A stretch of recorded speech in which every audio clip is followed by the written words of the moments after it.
Hey everybody, Epictoxy here, and we're going to talk about Pacific Rim the Black. Now, this is a series that I've praised and loved for as long as it's been released, so let's talk about it. Okay, starting with Episode 1, we start in Australia. You have immediately one of the coolest scenes in the franchise, with probably one of my favorite characters from the franchise, Herc Hansen. Now, I'm not going to explain why I like him, that's for a different video. But this scene shows us how he initiated the Black, and currently, we don't really know what the Black is yet. Then we're introduced to the parents of their Jaeger, Hunter Vertigo. This is one of my favorite designs, along with the following: Marauder Zeus. This is a pretty lazy design since it's just a recolor. Okay, master. Then they're about to help their children. A kaiju attacks. After it's defeated, Hunter Vertigo takes their children to what is known as Shadow Basin, or what was known. The parents act surprised to see that there's nothing there. Shadow Basin is gone, so then the children are safe on the rocks as another kaiju is defeated by Vertigo. This one is known as Acid Quill. He's basically the kind of basic grunt kaiju that we see in the series. The kaiju shown in the very first scene. Then we're introduced to the kids, Haley and Taylor. Then we get this emotional scene of the parents leaving them to get help. Then we jumped to 5 years later with older versions of these characters living in a peaceful village. We get this emotional scene between Taylor and Haley arguing. Taylor is in denial about their parents' whereabouts, and Haley believes that they're dead. Kind of a dick move. Then we're introduced into some of the side characters in the village, Shannon and Rose. Shannon is Taylor's his love interest, and Rose is Haley's friend. I believe her name is their names are the really important ones.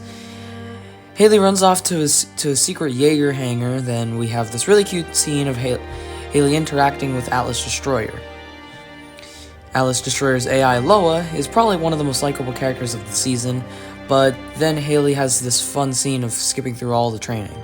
Then Taylor walks in and they cause a big mess by making the hangar doors open, causing an alarm to sound and attracting the main kaiju antagonist, Copperhead.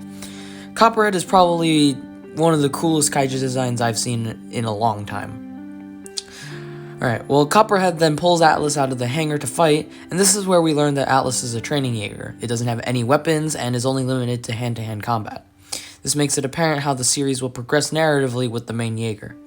Slowly, not just getting better at combat, but also becoming more weaponized. You'll see soon. So, anywho, they defeat Copperhead by making him fall to his doom in a ravine, so me in Minecraft. Then we have this heartbreaking scene from the characters, and I specify characters. A heartbreaking scene for the characters. Sorry. Everyone in the village that they have lived for 5 years in is dead. This takes a toll on the characters and shows both of their reactions. Haley is much more emotional compared to Taylor, since Haley believes that she killed everyone, and which she did. Then they leave in Atlas. The only real problem with this episode is definitely the pacing. It's not necessarily bad, but I think the best word to describe it is dragging.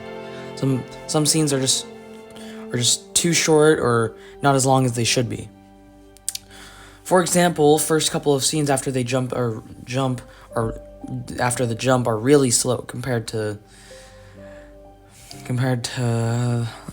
like when Taylor finds Atlas.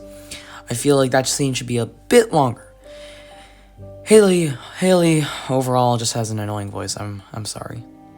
Gideon Alden is doing a good performance, but her voice itself it's just annoying. But that's not exactly something I can complain about, can I? But the first episode is a solid 6.5 out of 10.